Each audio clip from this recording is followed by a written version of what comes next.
Be advised, mature content ahead.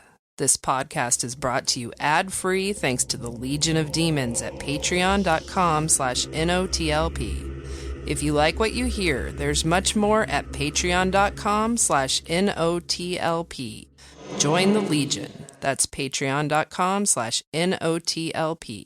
And now the show. How do you do? Just a word of friendly warning. I think it will thrill you. It may shock you. It might even horrify you. So if any of you feel that you do not care to subject your nerves to such a strain, now is your chance to, well, we've warned you.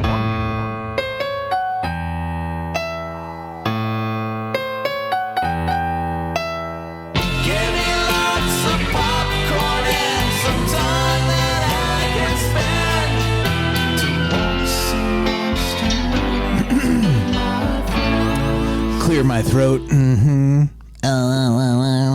Kirstie Alley. What? Kirstie Alley. Curseddy. I see wiener. Andy with the puns. The next series here is called Kirstie Alley because it's about cursed objects. Isn't that fun? It's so fun. Yeah, it's a play like on words and names. Fun. We love to be fun and have fun. We're just cut ups, aren't we? We just love to play. We just love to. We go out with life. We play with life. We just like to play. We just play. We're so silly. This is all about play. And you know what? We had this conversation on our Patreon meetup this Thursday about someone we know who another podcaster who I had just said is the most successful, he was the most successful podcaster that we knew, and that he was bringing in hundreds of thousands of dollars in ad revenue and everything. And Paul said, that's not true. You're the most successful podcast because of your staying power and how genuine we are and everything. Aww. And that you said how attractive we were. You made my heart swell. Yes. But it's the only reason we can do that is because of Patreon. That keeps us going because we're only doing this because we love it so much. And we love you so much. Yeah. But if you want to support us, we do have bills to pay, and there's always plenty of them. So I'm very appreciative of all the relationships we made and all the friends we had, but money's nice too.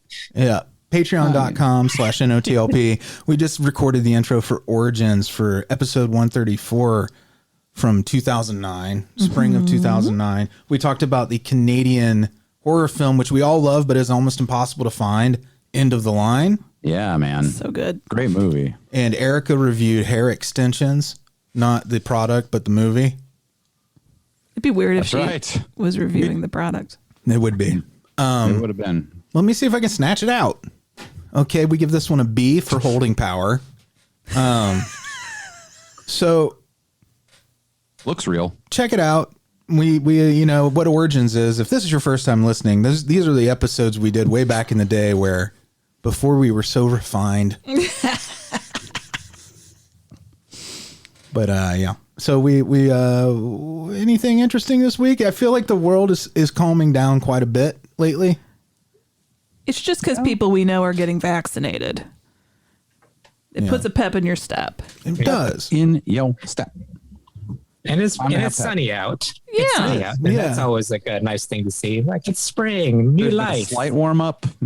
I was standing in my kitchen with a window open, eating a hard-boiled egg during the break and listening to the birds chirp. That's life. Like a trapper, like a fur trapper from the 1780s. That's the dream. It didn't occur to me how weird it was that I was eating an egg and listening to birds sing. Oh, yeah.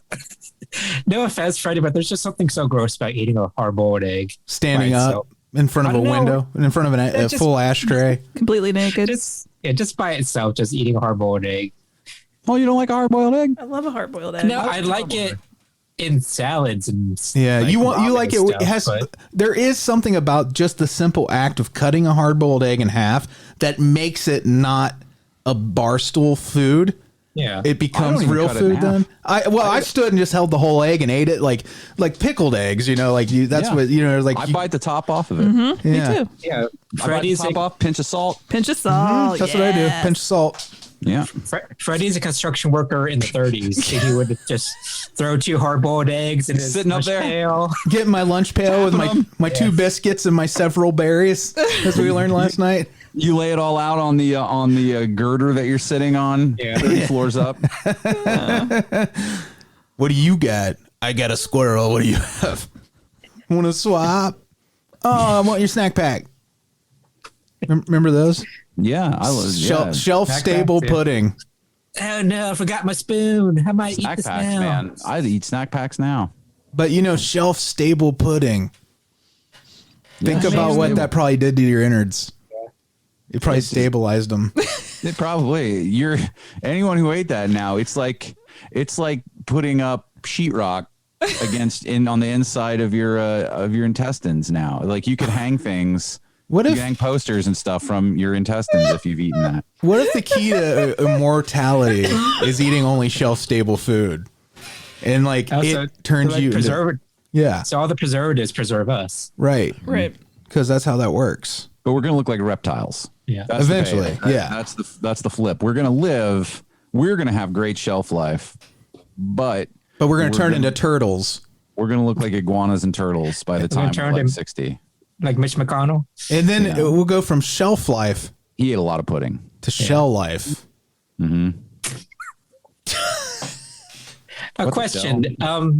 The shelf stable pudding, the pudding that comes in the plastic things, is that shelf stable, or is it just the ones that come in the tin ones? No, they have the plastic ones. If it's not refrigerated, okay, it's whatever the fuck they did to it. Yeah. To make it whatever a natural fucking thing they did. It's just magic. Calm down. Yeah, because we're old enough to have had the pudding that comes in the tin jars.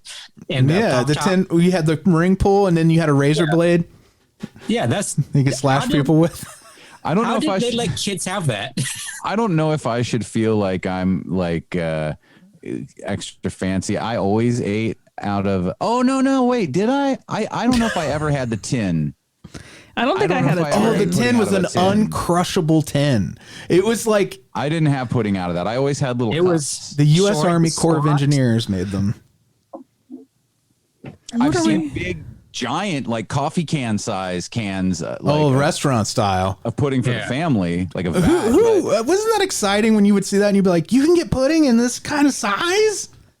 I just wanted to get one when I was a kid and tear it open like Popeye with his spinach.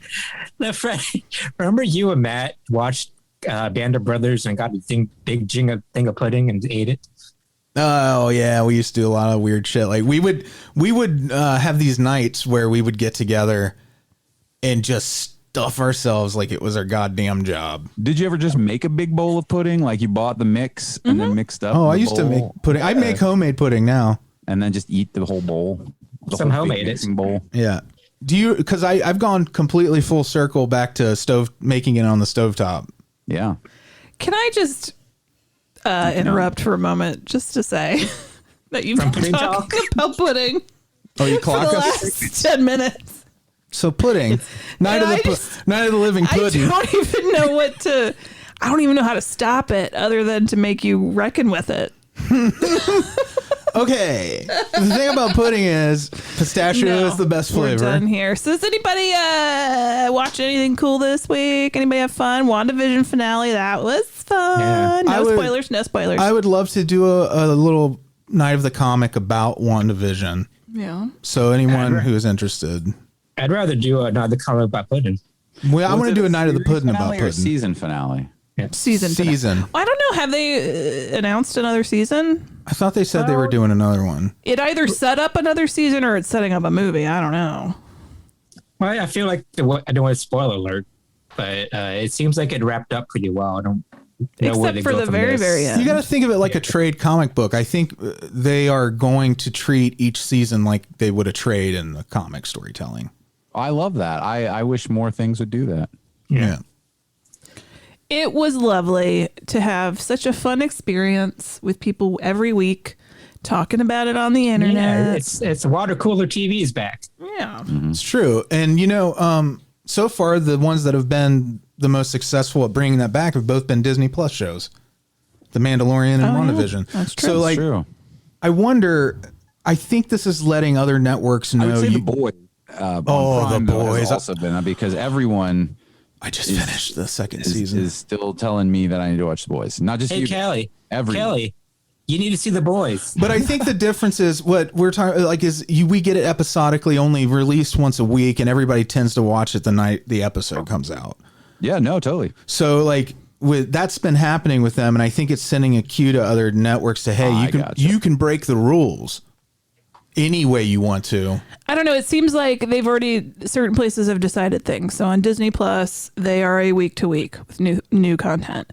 Netflix is always going to plop it all in your face. Yeah. And Hulu has mostly been week to week. So Yeah, but I like how Disney, like the weekly stuff, it maintains the conversation throughout right. a span of time. Whereas when like Netflix drops everything at once, it's in the consciousness for like a couple of weeks and it kind of drops off. Well, we were saying that about Alise because we don't binge things the way like usually.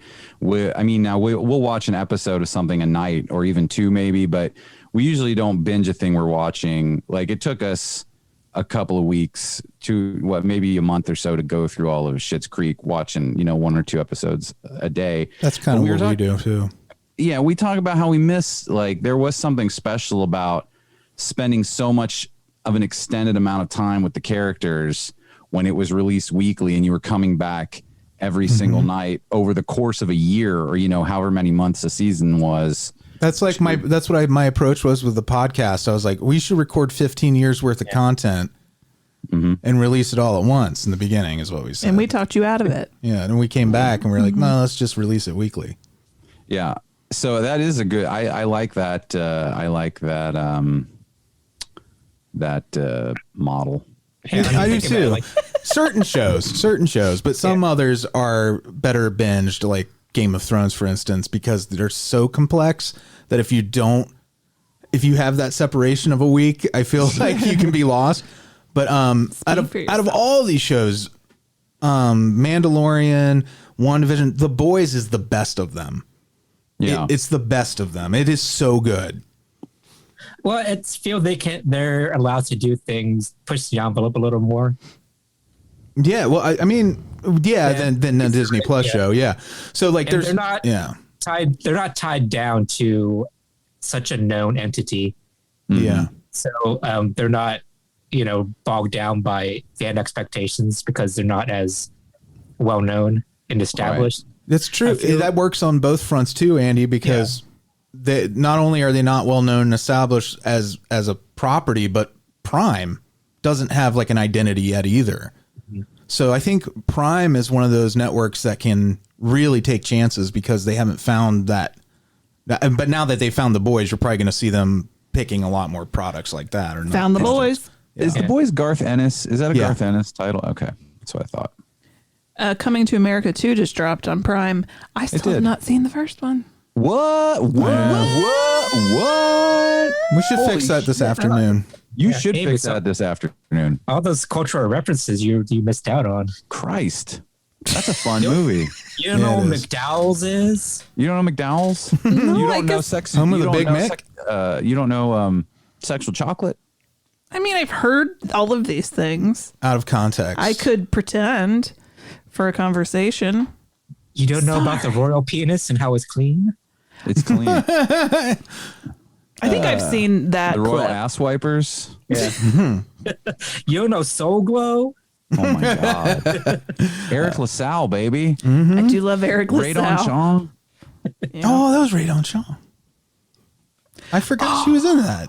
We just were talking about, again, that's one of Elise's, I think, favorite movies. And I was like, we got to watch it. The first one. The second one, I'm sure we'll watch, but we got to go back and watch the first one again. Well, I was reading a review of Coming to America 2, and it's not getting the best reviews. That's what we said, yeah. You can't capture lightning in a bottle twice, man. With this reviewer said, like, the movie's riding on nostalgia, and they said about, like, if you look back on it, the first movie is not as good as you remember. And I'm like, what the fuck are you talking about? I mean, I'm one of those people like have your own opinion, but not as good as I remember. that fucking movie is a classic. It's a great movie. It's better than I remember because I watched it again, and it holds up. Every single joke that they've done holds up, and I feel like they're just putting that opinion out there to be, oh my God, look, I'm so edgy. I also think, I mean, there is a large part of coming from the era that it was made in, remembering it coming out when it was new or almost new, that they don't factor into a movie experience.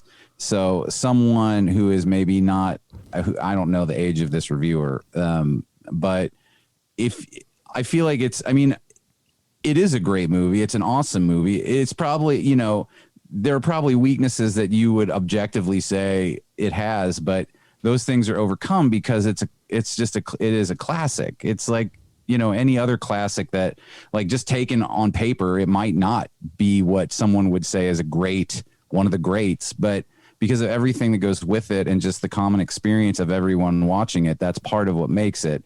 And so they're not taking that into account. They just want to look at it dry. I never go in dry. I love it has an identity as a movie. Like it's very much like in movies, you don't see that very much anymore. Like I'll go see a comedy and I'm like, I laughed. Yeah, it's a good comedy because I laughed so many times, but is this movie something like nothing I've ever seen before? When I watched Coming to America, it was like nothing I'd ever seen before. And that's like the measure. Borat's an example of that. Like these are like those kinds of comedies. Austin Powers, like they wrote the book on what they do. Yeah, well, there's a reason why we still quote those movies because they're hilarious and they're funny and they're classics. There's a reason why we keep saying "my wife." Yeah, right. Do I make you horny? And honestly, reviewing a comedy movie by the same kind of criteria, obviously we're a movie review show, quote unquote ish, but I feel like the idea of it even has gotten goofy for me that we're, you know, saying what, like, I feel like it's more about saying what we enjoyed versus not enjoyed versus what's good or bad. Comedy is so subjective. Mm-hmm. It's the most subjective, I would say, even above horror. And so, like, I love Half Baked is one of my favorite movies. It gets better every single time I see it. I laugh more every single time I watch it. Just The Exorcist again. And it keeps getting funnier every time I see it. Exactly. I Beetlejuice that movie. And, but it probably, I mean, there are a lot of people who are like, that's a garbage. You know, there are a lot of ways that I'm sure people can pick that movie apart. But it makes me feel so happy, like and not in an ironic way. I love it, you know? So that's a stupid thing they said. Mm-hmm. I agree. How dare you? Yeah. People are stupid. How dare they disagree with us? So Amy's going to email the person who's winning our mailing list raffle. So instead of where we had been announcing it on the show, we're just going to start this new thing where combine it with on the first of the month, we're just going to start sending out our MailChimp letter. It's the first of the month. Hey. It'll come out monthly. Around the first of the month so that we can also tell the person who won that they've won. And that they have time to get their pick to us. And they are in this month. You're going to be picking a Cursed Object movie. Heel. Yeah, boy. Kirstie Alley. It's a shame that we have to use her name for this bit because she's a fucking nutbag. We talked about it actually, listeners, but we were like, it's so strong. It's strong. I curse you, Kirstie. We separate it as we do so many things from the individual. Because it's just too good. It is. Too good. You know, I gotta watch my fat actress. You know what? On Reddit, it's called Blurst. Yeah, I love Blurst. Oh, it's like the blurst images. It's a blurst image. Yeah. It's a blurst pun. But there you go. Huh? I don't understand. Blurst, blessed and cursed. Do you guys? Are you ever in the middle of a conversation and you start thinking about whether or not the leftovers in your refrigerator are still edible? I feel like that's a very universal thing. No, I feel like you do that every show because we do it around lunchtime. It's around lunchtime. I'm like, oh, wait, is it possible that those chicken and dumplings are still palatable or are they slime now? Probably slime. Anywho. Is that enough for right now? Shall we move on? Yeah, sign up for that mailing list. Scroll down at our website, notlp.com, till you see Dracula, Put Dr. your Dracula. name in our box. If you know him better as Bela Lugosi. Bela. Bela. Bela. Bela. Bela. Beeler? Beeler. Beeler Lugosi. Beeler Voodoo Economics. Something do. Hello, boys and girls. It's time for Straight-to-Video Russian Roulette.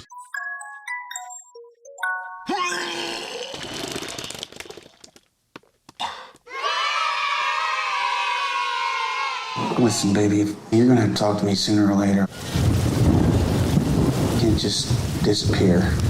Ever since you left, some kind of thing's been coming out of the woods every night.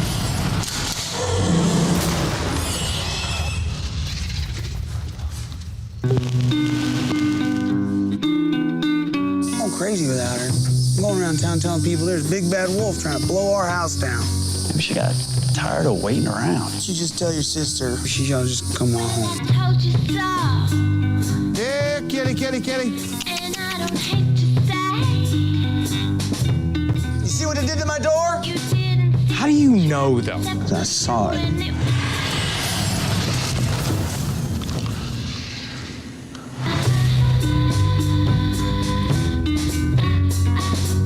There ain't one town don't have someone saying they seen something they can't explain.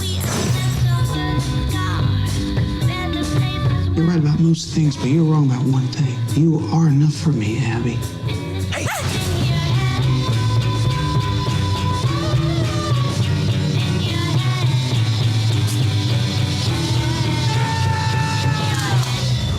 Hell, I'm not entirely convinced it's not you.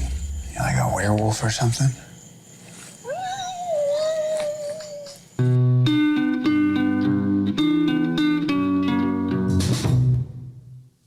Great song in that trailer. Yeah, great song. That's a good trailer. Yeah, And I didn't realize they also did the Endless.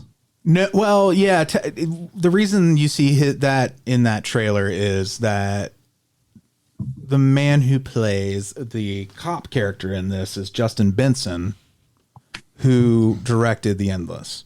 Oh, so that's his entire connection to this. Right. Yeah, he's just an actor, and I'm sure like this is kind of this group. This is Jeremy Gardner writing, directing, starring with co-director Christian Stills or Stella. Sorry. Have you seen The Battery? Has everybody seen that? Mm-hmm. I have not. It's a good movie, really good movie with another really great soundtrack. This one won me over ultimately because it has so much character as a movie. And the end. And the end, the third act. But that said, the first two acts are a real slog. So it's a mumblecore-esque kind of movie if you're into those. Very visually very Instagrammy, as we used to say. I don't know if that term still works because Instagram has really changed. But there was a stereotypical Instagram look when the service first launched, where everybody was using like a certain filter that made their photography bright, crispy, but kind of cheap looking. Yeah, exactly. And this is I knew exactly what you meant from having seen, like, because I had that thought like, oh, it's got that look, and then you saying Instagrammy, that really of a certain an audience member of a certain age will know exactly. Enjoy your sip of water. Yeah, I needed some water. I feel like I'm on a Senate hearing, you know, where I'm like, and hold up, I'm just a simple country lawyer. Freddy's just stalling for time right now. With a dry mouth. So a lot of water. Yeah. Oh, my defend my client. I'm here for the prosecution. After midnight. Yeah. Yes, the movie you were discussing. So Jeremy Gardner plays Hank. He's this. You get him in two eras of his life.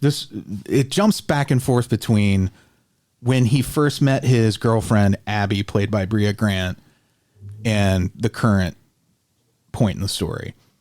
And in the beginning, I didn't recognize him once his beard grew out. I thought it was two different actors because he just looked so different in the beginning of this movie. But the cute young version of the couple, you see them, they're real optimistic about moving into this house in Florida that he inherited, which is out in the middle of like the woods, almost swamp territory. Looks swampy. Yeah, that's Florida for you. Yeah, it kind of looked. See, at first I thought it was Louisiana when I first saw it, but it's that Florida for you. If you can think of that kind of environment. Well, you come to the current point where they've been living in this house for I don't even know if they say exactly how long, but it's a significant 10 years, I think. Yeah, amount of time later, and Hank has never proposed to Abby. And he owns a bar and goes hunting. He does all the things he loves to do. And their life has hit like a plateau and kind of a stasis, you know? Mm-hmm. So Abby goes away. Does she go? I can't remember if she goes to, she never says really. She's Miami. It was Miami? Okay. Because she leaves him this really cryptic note. Welcome to Miami. And so she's gone and he's in this house alone. And every night, he hears something trying to scratch its way into the front door. And he thinks maybe it's a bear or something at first, but every night it comes back and he has weirder experiences with it. And he starts questioning, exactly what it could be. Abby's brother, Shane, he's the cop the one I was just talking about, played by Justin Benson. He comes in and you get a little more exposition of what's going on and things start to make a little more sense of what their relationships are. And he kind of is hinting at, hey, why haven't you married my sister yet? And blah, blah, blah. And then Hank has these scenes of comic relief with Henry Zabrowski playing this character, Wade, who hangs out at Hank's bar all the time. So I thank God for Henry in certain parts of this slow ass movie. Henry brought the movie to life when it was just about to flatline every time. Because he would come in and do something that you expect if you're a fan of Henry Zabrowski. If you don't know who I'm talking about, our audience, I believe everyone who listens to this show probably listens to that show. But he is on the Last Podcast on the Left, which is a really fun true crime show. My favorite true crime show. Me too. Yeah. And they came to their show. They're just a great show all around. Like, it's just interesting to see how they organically became what they are. Like, there was very little like design, I think, put in the beginning when they started doing that. And Henry's just like all those guys are super hilarious and fun, and it's a good time. So I'm always happy to see him in stuff like. It's always surprising to me just because he's such a familiar voice that when he turns up in something like this, it's really a breath of fresh air, I guess. Oh. Mm-hmm. But he gets up to his shenanigans. I'm sure they just let him say mostly whatever he wanted to. And then the third act totally won me over. I don't want to spoil anything. It's a really a good movie. I don't know if I would ever revisit it. It's not in that echelon of, but the movies I'll revisit at this point in my life are very few. Mm-hmm. But it's if you liked The Battery, I'm pretty sure you'll like this. Nice. I do want to check it out. It's got a lot of heart. Yeah. When it's all said and done, it really had a whole lot of heart. Whole lot of gumption. At 2. Moxie. Chutzpah. Chutzpah. All right. Spunk. Whoa. A whole lot of spunk. That's a word whose definition has radically changed. You only get the biggest dose of the heart of this movie after you have finished it. It's one of those things where in hindsight, it was a much sweeter movie than you think you're getting. I gotcha. Well, thank you so much, Freddy. Can I ask you about the trailer? Is it kind of like a bait and switch type thing? Looks like it's going to be one type of movie, but on your description, it's more of like a slow burn type thing. It's more of a romantic drama than it is a horror movie. Than a creature feature. Right. Everything else is incidental. It's just in there for flavor, really. Like, if the point of the movie is really about the relationship between Hank and Abby, and then so that's what makes those scenes even a little more. There's an artistry to like how slow and repetitive those moments when she's not with him are. Yeah, that you could go back and make the argument that you should feel lonely and sad and bored during those parts of the film, because that's what Hank is experiencing. Yeah. But it didn't, you know what I mean? It's not worth, those moments aren't really worth it for me. Yeah. So, but when it's over and done with, like, I'm like, overall, I love the characters. I came away with a real sense of who each of the characters were and had a lot of feels for them. Mm-hmm. Freddy's got feels. Feels for days. All right. We've got a Jack in the Box. We're going to pass it around the room, see who it pops for. We're going to start with Kelley. Yeah, let's start with me. Kelley, baby back ribs.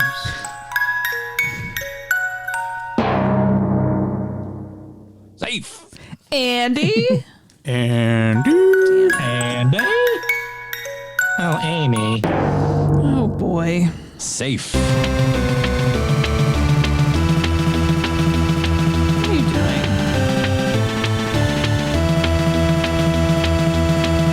Welcome to level 12, Amy. Freddy suggested this. It's a movie called Blood Vessel. Somewhere in the North Atlantic, late 1945, a life Ghost ship raft movie. adrift at sea, and in it, the survivors of a torpedoed hospital ship. With no food, water, or shelter, all seems lost until an abandoned German minesweeper drifts ominously towards them, giving them one last chance at survival, a Shudder exclusive. Ooh. It's exclusive.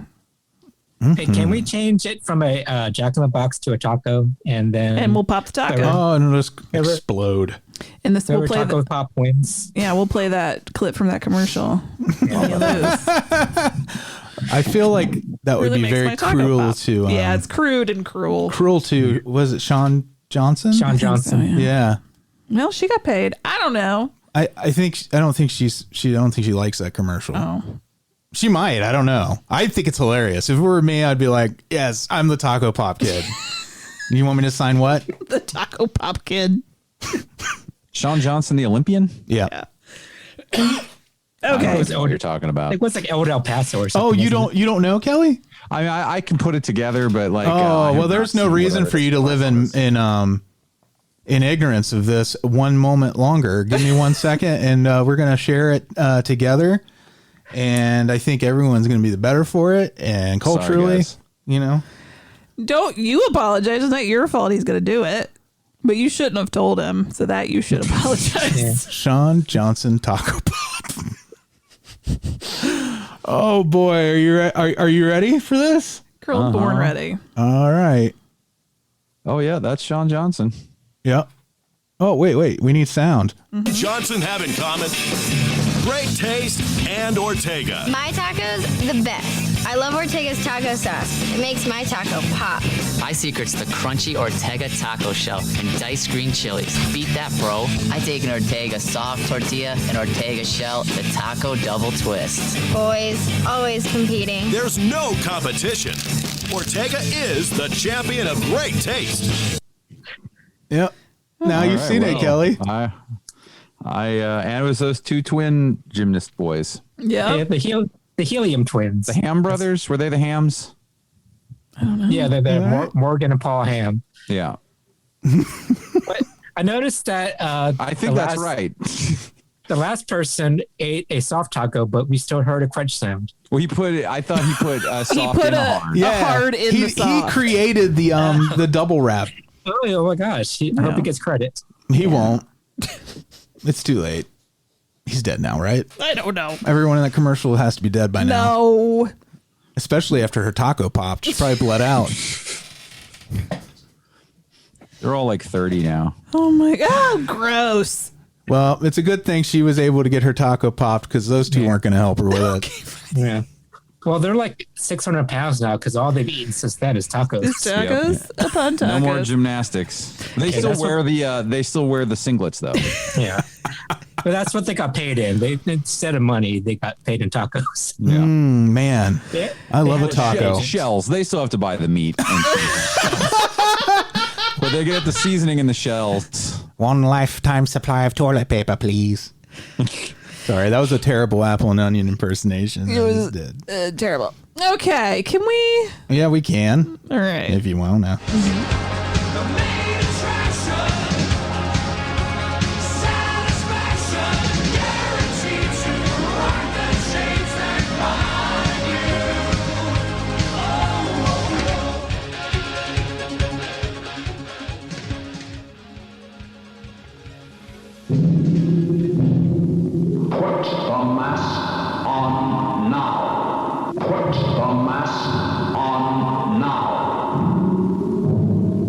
ladies and gentlemen, there is nothing wrong with the projection. But you can't share the shock until you have the miracle movie mask. At showings of this motion picture, each patron will receive his own miracle movie mask. But let's watch the scene again. Then you will lift your mask as he lifts his, and you will look through it with him into the weirdest nightmare world that man has ever dreamed, or the screen has ever dared show. The new realm of horror that can only be seen through The Mask. Here to tell you more is the supreme authority on all things weird, initiate of the strange and mysterious, the world's greatest connoisseur and collector of masks, Mr. Jim Moran. I have seen wonders. I've traveled to the remotest corners of the globe, to dead cities, through savage jungles, to the inner sanctums of esoteric cults, the temples of exotic rituals, to tombs and caverns and palaces. I've been to paradise, but I've never been to me. Comprehensive collection of masks in the world. Ooh. Some are works of art. Some are astounding and horrifying. Some are just boring. In all my travels, have I found a mask so absolutely remarkable as this mask, the Miracle Movie Fright Mask. The mask that you will be invited to put on when you see the motion picture called The Mask. See? It This fits. is the mask that will open your eyes to such things as man has never dared imagine. The mask that will make you part of the sensations of the most staggering experience of your life. Your taco will pop. But be warned, the things that you will see when you put on this mask will surely take you to the very limits of your nerves and to the very boundary line of sanity. If you'd like to go to a date with me, press #7 on your phone.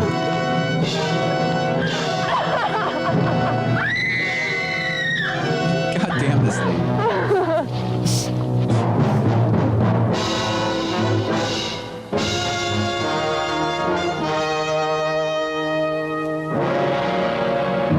Crawls right up your ass.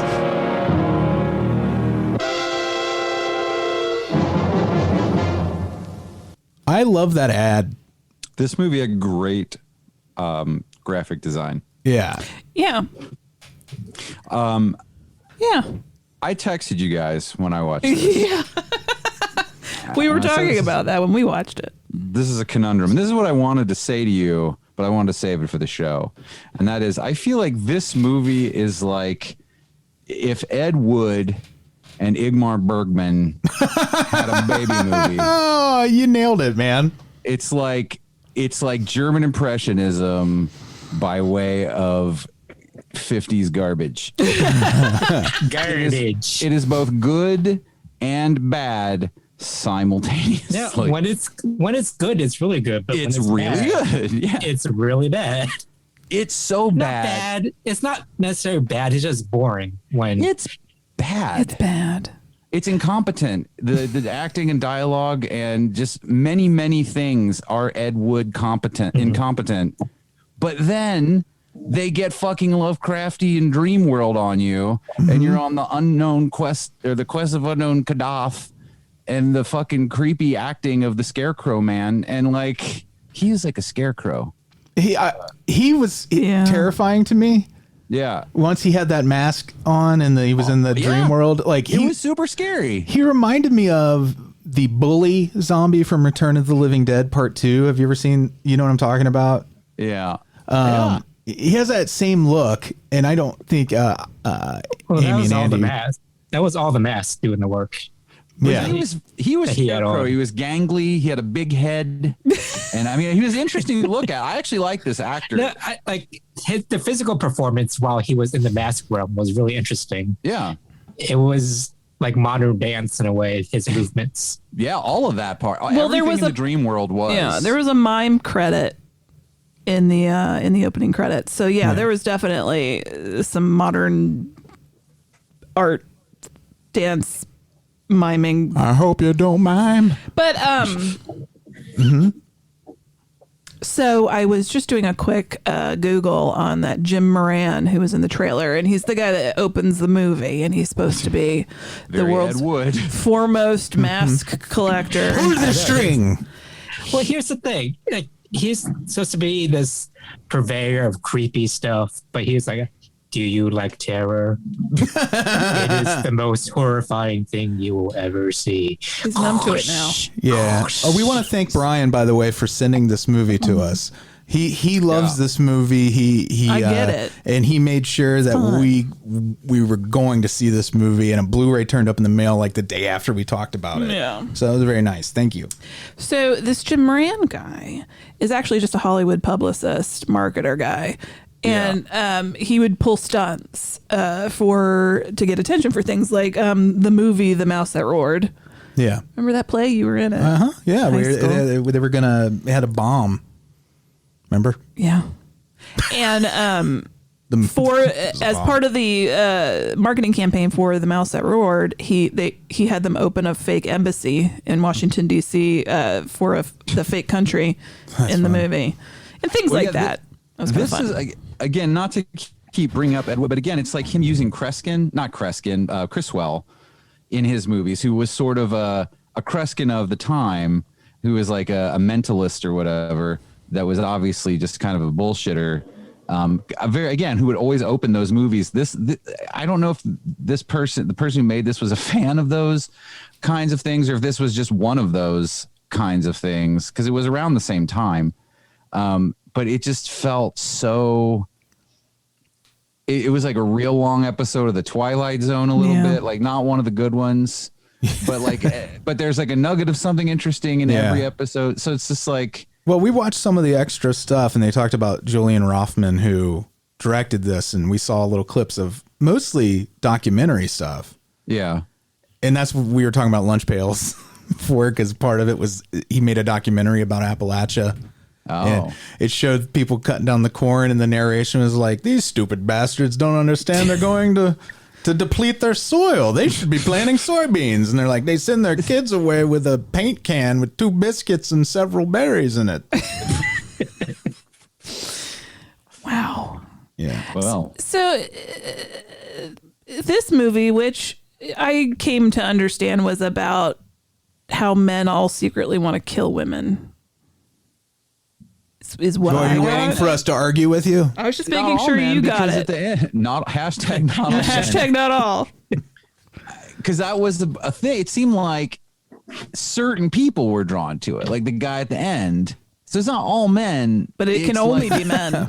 It might only. I don't know. We only saw the lady put it on, and she didn't get. Yeah, I just think. Yeah, she didn't get Calgon. Take me away. Yeah, just some people have certain predilections towards madness and craziness, and I think it unlocks those innate desires in those people. But if you don't men, I don't know why you guys won't admit it. It's just in men, because a lady wore it and it didn't work. One lady wore it and didn't work. But we didn't see all the ladies wear it. Oh my God. But in the context of the movie, wear it. I feel like it speaks large enough to make the point. So it starts with guys saying, "This is crazy. This movie, enjoy," and then you go to a stalking scene where it's the guy stalking a woman through the woods, and he. Why does she kills keep her. stopping? I mean, I know why, because the director told her to, but like, why would the director like? And I know why, because he wanted her to get caught, but like. It was this is one of those things. She just kept stopping. It was very Friday the 13th. Yeah. That whole sequence. But even less believable, because it was just like she'd stop to let him catch up and then run again, but not very fast. And then stop and turn around and wait for him and then run again. She's like playing hard to get.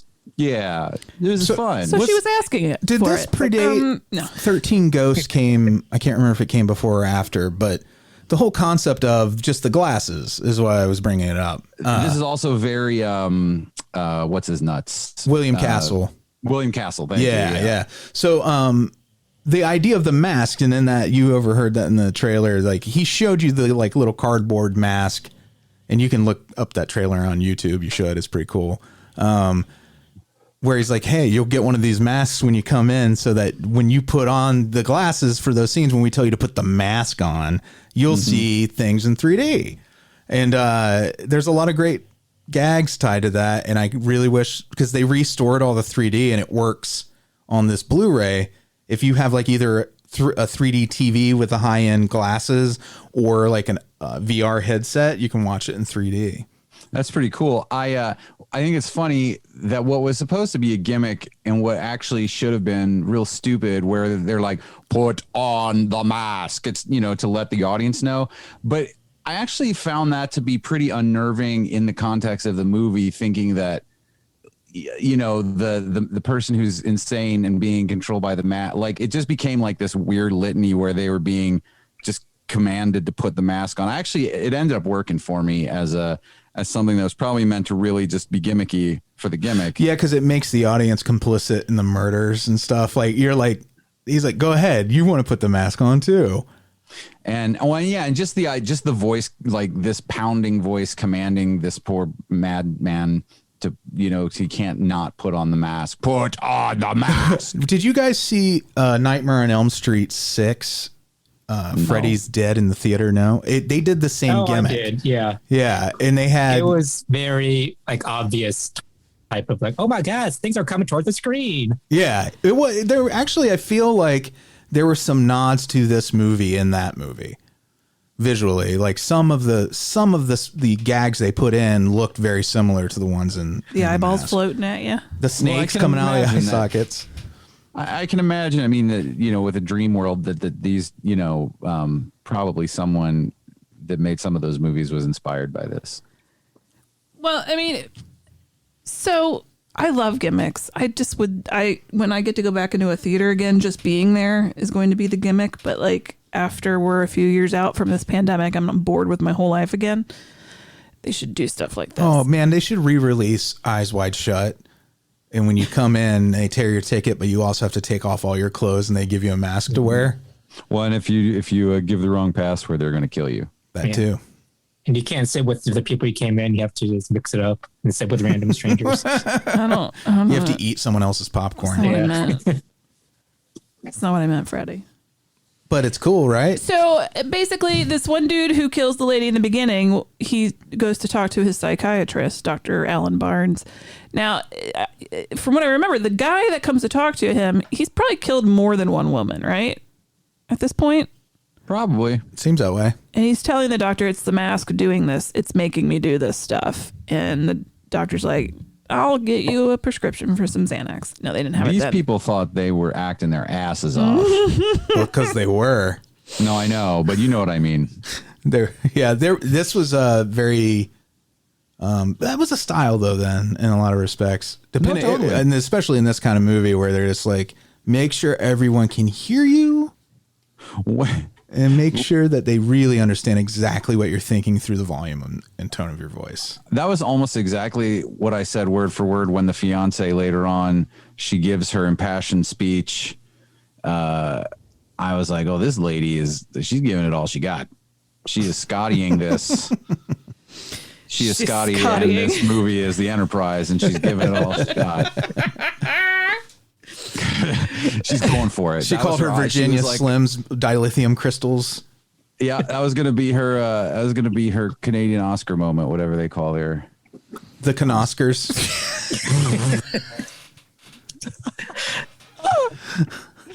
That's good. The Cannaday Awards. So you put can in front of everything, like can Grammys, can Emmys. I want some canned candy. No, they have From what Camp are the Candy? the From Camp Canadian Grammys or the Junos, right? No, the can Grammys. No. The Canamis? They're the Grammys.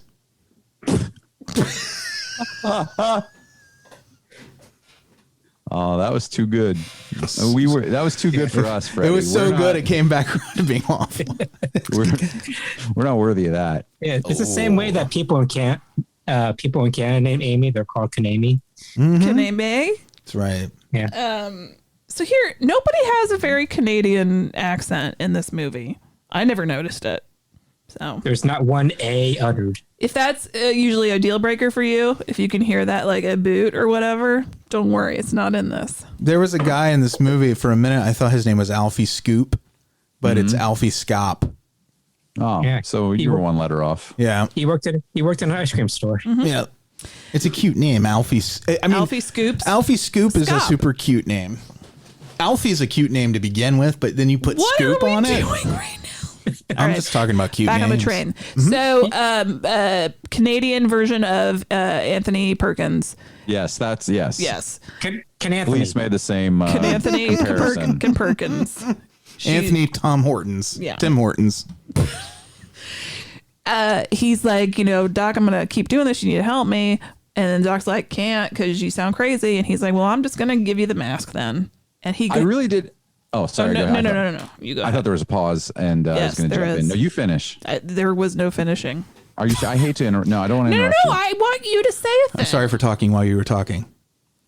I love you, Kelley. I was just going to say that at this point, it reminded me of a Robert Bloch short story, which is like, I was thinking about how this is like some kind of weird answer to Psycho, because again, we had that same conversation. Yeah. And it does, like, the setup. Robert Bloch short stories at the time were very like meat and potatoes, but in a great way. Like, just like any other like hard-boiled crime fiction, there was like, sometimes he didn't worry about like the hows and whys. He wanted to get you to the meat of the story. And I thought, to a point, that's what this was. At this early stage, I was like, I can see him setting up a psychiatrist. I could see him setting up the killer, and this kind of just like, I can't stop killing. It's this mask. Oh, I don't believe you. Well, here's a mask. You find out for yourself. And I was like, oh, this is going to be like a... It'd be great if they set up the mime in the beginning too, like in a separate B line where he's getting himself psyched up to torture this guy. Yeah. And he's like, you're the best mime in the business. You're the best mime in Nightmare Land. And then he stands up and he's got that big prosthetic dick from Boogie Nights hanging off of him. You're going to stand the test of mime. Oh, mime. That was. Thank you. So, Canadian Anthony Perkins heads home to mail the mask. Or Scarecrow Joe, as I like to call him. I'll tell you, that mask is super creepy. It is creepy. Mm-hmm. It's like back of it is a skull, basically. And then the front is like mosaicked and like real. Those are real, probably supposed to be real human teeth in it. And a hinged jaw. Well, did anyone else think about the fact that, one, it looks like a human skull, but it's so big. But it also looks like it was once part of something alive. Yeah. So it looked like an alien skull. You know, the tiny grays. Yeah, it did have. Yeah. It looked like their skull because the top was just so round and big. Super creepy. It was just a very creepy mask that worked really well when he would put it on, and his arms would do that. I've got a thing on my head thing. That he did. Yeah, you know. I love the imagery of this movie is top shelf. Be great as a silent film. Yeah, or you could trim it down, I think, to a short film, and it would have been really potent. Mm-hmm. I don't want to skip to the end, but I feel like just that it doesn't end so much as it just stops. I didn't feel like it has a real end, but just to say like about cutting it down, like they'd also have to cut it to a place where a more natural ending, because it just stops. Yeah. How did it end? I forgot. I mean, I just saw like 12 hours ago. He tries to put the mask on his girlfriend. His girlfriend. Yeah, he has a girlfriend and a fiance. So we're talking about the psychiatrist because beginning guy offs himself, mails the mask, and that's how the police get involved. But psychiatrist Dr. Alan Barnes is now the owner of the mask, and he going crazy. He puts it on, and he sees a crazy dream world. So what is the dream world supposed to be representing? Because it's women beckoning him. Well, I went to because it reminded me so much of like the Lovecraft dream cycle stuff. That's just sort of, I just allowed it to be that for me. Right. So in my mind, he was traveling to another, into the dream world. It's all a metaphor for Appalachian farmers depleting the soil, which is what I got out of it. Yeah. Well, because in the dream world, this is when you put the mask on if you're in the theater in the 60s watching it, but everybody wears a mask, but it's just like plain white masks, So it blends into their skin. So it's a very uncanny valley kind of feeling. Oh, we should recut this to The Stranger by Billy Joel. This would be great remade with Nicolas Cage.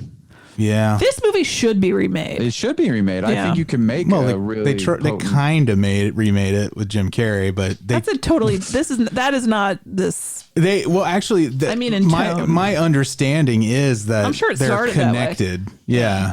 That they're directly connected. I don't know for certain, but I've always heard that was the intention, but then they turned him into a good guy, I guess. Oh.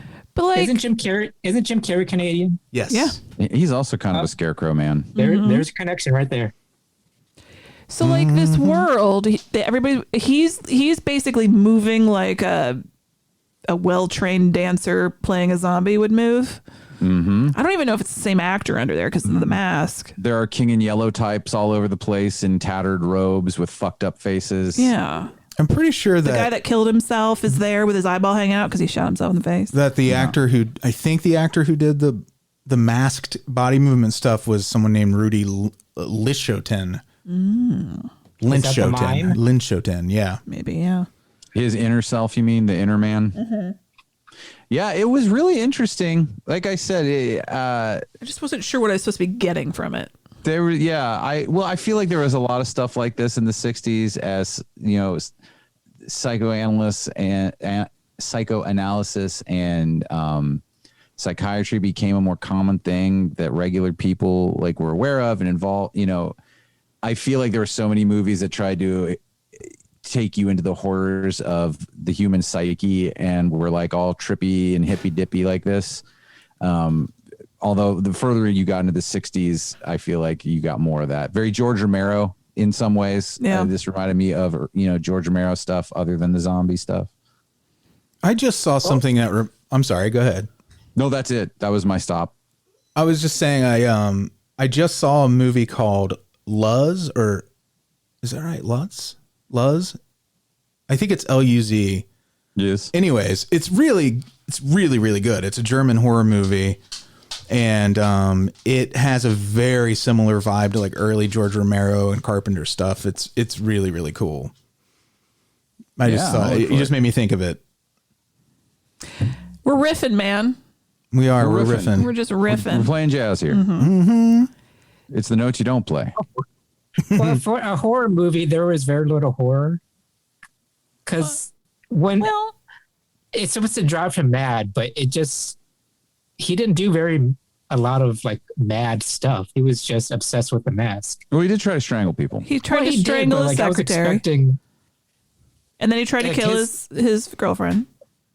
His madness wasn't very mad. He was very sweaty. Yeah. So, and he like chased his girlfriend to the museum. She like stole the mask from his house and was like, I'm taking it back to the museum. He broke into the museum in broad daylight and rifled. Well, you can't break into a museum when there's no security.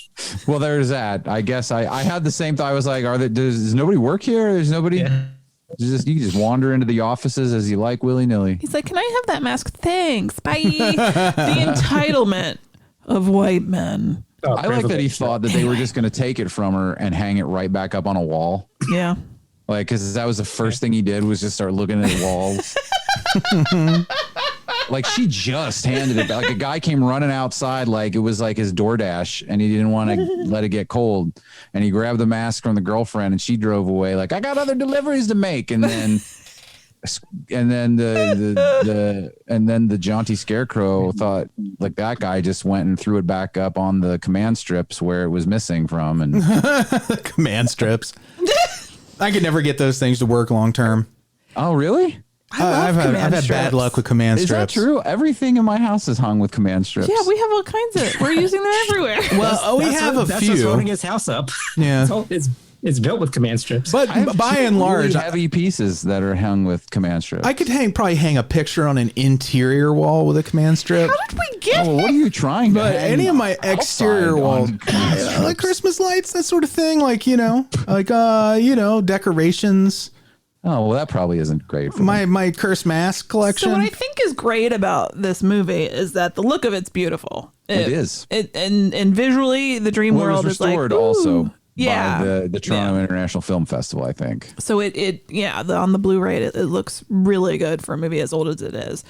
And it's like, but I just wasn't sure what the movie wanted me to think was going on. Well, there was no I felt there was no urgency to anything. Everybody just accepted things as they were. Like, he has the mask, he's going crazy. That's it. And nothing built up, I don't think. Well, yeah, I don't think that the writer / director probably had a great grasp on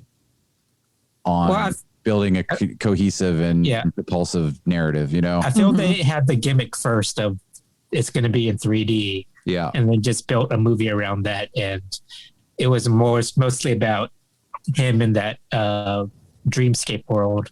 And everybody acting weird. I feel like there was a period of time where like just being weird and acting weird was like a choice to like show madness on this more human level as people, as mad men and mad women stop being like the people in mad houses at this point in America. And again, we're just like, your neighbors are going to talk to somebody. I think they just were like, just have people look weird and act weird, make weird faces. And that's like what crazy people are like. And it's going to like, and I don't think they thought too much about the actual things that underpin the story to hold it together. Yeah. And the acting choices really bothered me. It was bad. Everything was so stiff and formal. It was very soap opera-ish. It was very The Room. I kind of enjoyed it a little bit. It was funny like the way they did that because it was just silly to me. Yeah, it was entertaining because and everybody stood so close together. It's that 50s soap opera where people turned their backs and had conversations to each other. Yeah. Yes. There's a great get up looking over faces. their shoulder. Yeah. There's a great moment where the cops are in like the guy's apartment who shot himself, and the one cop just picks up a phone. He's like, "Yes, that's right," and he hangs it. Do you think like the birth of that framing and staging of people like that came from a lazy director at one point? Was like, I want both of their faces in the shot facing straight up, like a portrait. But I want them interacting like that. But they're at the Sears Portrait Studio and they're between shots, but they don't want them to move. But so they're talking about the rest of their lives. It feels like those like bad play again to bring it back to Ed Wood. It just feels like a really bad psychobabble play that you would see at the time that they're like, we're gonna put this on a movie now, and it's like how it was staged. So that they were keeping everyone to where the audience could see everyone's face at the same time, like you're saying, but like as a play. Yeah. Andy made a great comment when we were watching it. He says, that's the position where the man grabs the woman's shoulders and spins her around. Yeah. So they're facing each other. That just made me laugh. You got a good eye on you, Andy. Good eye. I love cliches. Yeah. Sorry. I don't like Kelley brought it up that the psychiatrist's girlfriend, her monologue about him diving deeper and deeper into madness.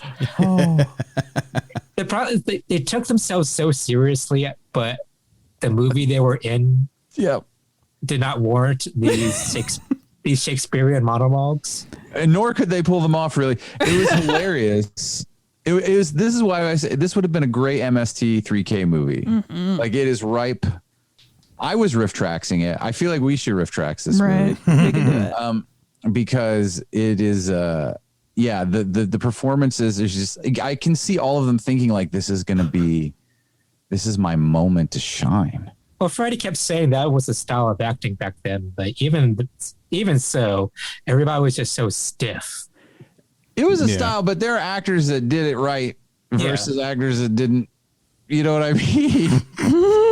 These people, whatever style they were emulating, they were not nailing it. Well, it felt like they were stage actors. Yeah. Acting for the first time on film because they were regional. Yeah. I'm sorry. They were acting for the back row, but we can see your faces when you're on film.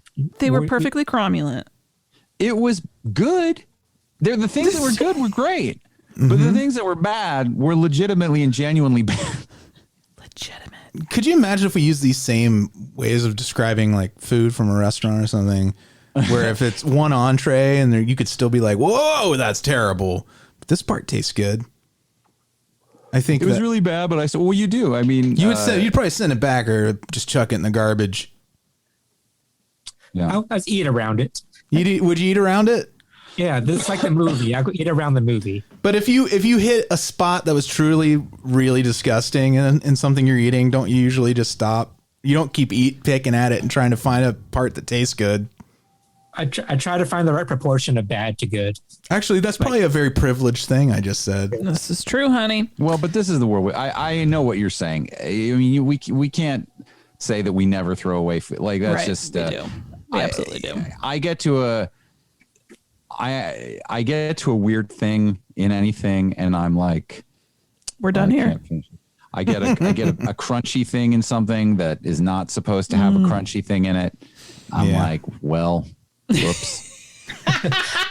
I guess that's the hog's hoof. Like when you're eating your pudding and you eat something crunchy, like yeah, something hard. Mm-hmm. That's not so sweet there. Or you're eating like worse is like if you're eating like a hot dog or like and something hard, like you're like because you know that how they like what is comprising that hot dog, and your mind was fine with it until challenged by the texture. You were confronted with it. Yes, a crusty taint.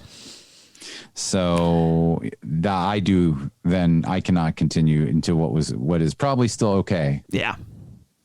Well, I would say that all of us thought the mask was fun. Mm-hmm. I know I enjoyed the shit out of it, and I would like to cosplay with that mask. There were some legitimately great things about it too. Yeah. Again, like a lot of what happened in the dream world was really interestingly staged and shot. The costuming was good, really good for the time, especially the makeup was great. I dug all of that. I really was super into that. Yeah, I definitely wish I would have seen this in 3D because I'm a sucker for things like that. Oh, I love that. And I love the cheesy ass like snakes coming at you, and somebody clearly cut somebody cut two like spider silhouettes out of black construction paper and held them up to the screen. That's right. I was like, oh no, big spiders. Oh no. I'm like, that's just construction paper. But I also continuously kept thinking like every shot would make a great album cover. Yeah. I was like, that would make a great album cover. Just that shot. Oh, that would make a great album cover. I'm just going to and I probably will maybe use this for something at some point because a lot of great imagery. Yeah. Oh, and also if you are trying to quit smoking, do not watch this movie. Oh my God. Andy kept saying it was like sponsored. Laramie cigarettes. But Freddy's like, they never mention a brand. Yeah, it's just like pro cigarette. It's just a tobacco lobby. But I was saying, big tobacco we've been watching For All Mankind, and it's the same thing. Everyone always has a cigarette in their hand because it was the 60s, and that's true. Yeah. It's true. It's true. Even non-smokers had them in their hands just to filter the smoke-filled air through. Well, and they held them for other people. And other people. Yeah. It was like a courtesy. Like you're like, oh. You need? Oh, there you go. I got one. And then you light another one up and just hold it for the next person. But this movie had like a film to it. There was so much tobacco smoking. Yeah. It felt sticky. Mm-hmm. You got to get a Mr. Clean like magic eraser to get this movie off your windshield. All right. That was a good time. Oh, Night of the Comic's back. Night of the Comic. Yes. A special one. We haven't even addressed that yet, had we? Nope. We Kelley and me and Jason, Dave, and a special guest, Andy Foreman. Yeah. We all got together and talked about Alan Moore's From Hell, the big mega really edition. Great work.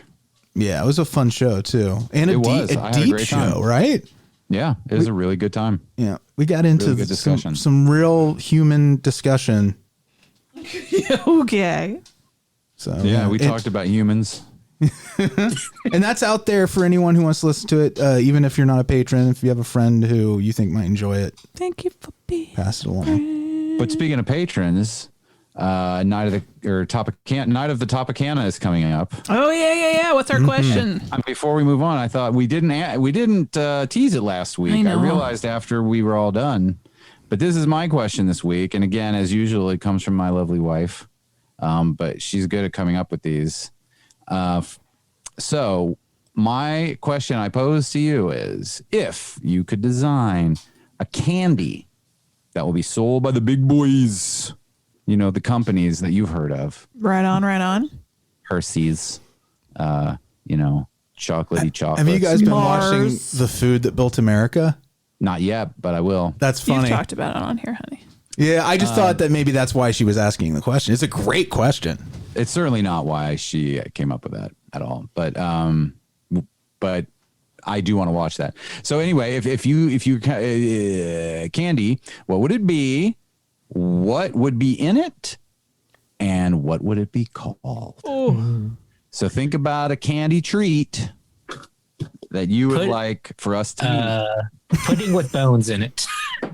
Tons of bone. But like bones made out of boner Smarties? It's just bones. It's a Marrow's bar. Fragments of bone, because you don't know how much. It's a Bones Ruth.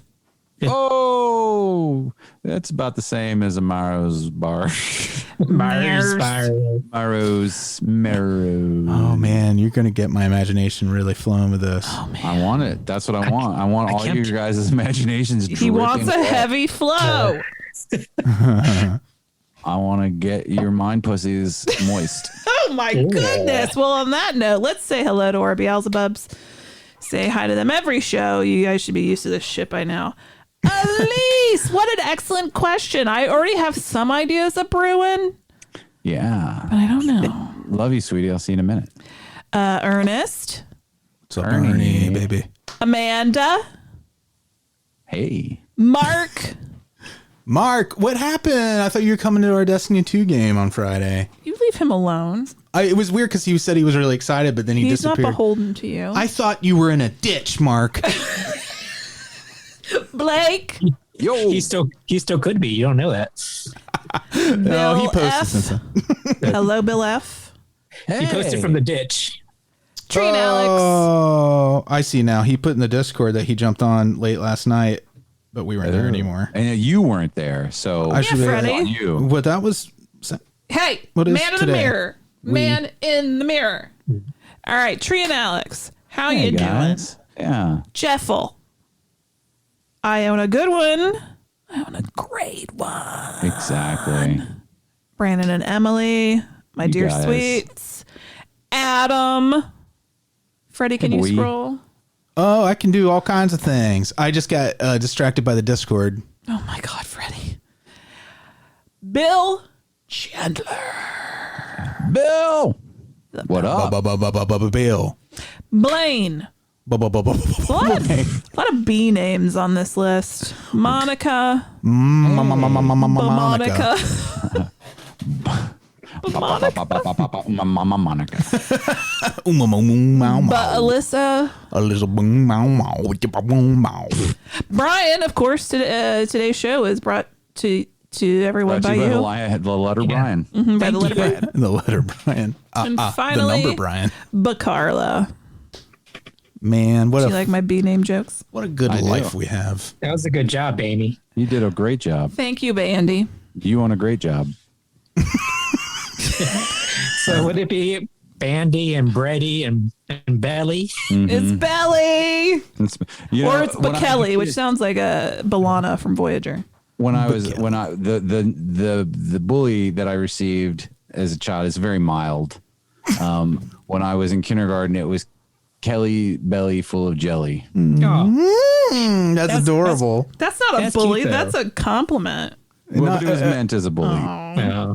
But it really never bothered me that bad. Right.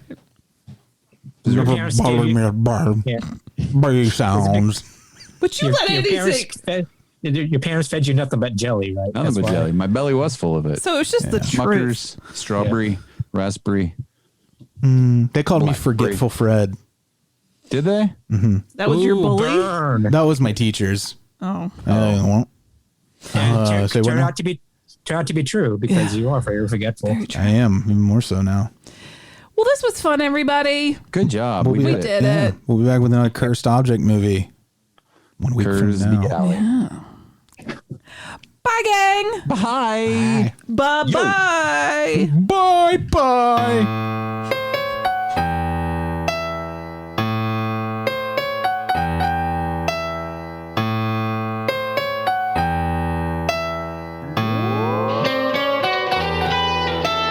Frankenstein was wondering if he should go to bed when his old buddy Leatherface put on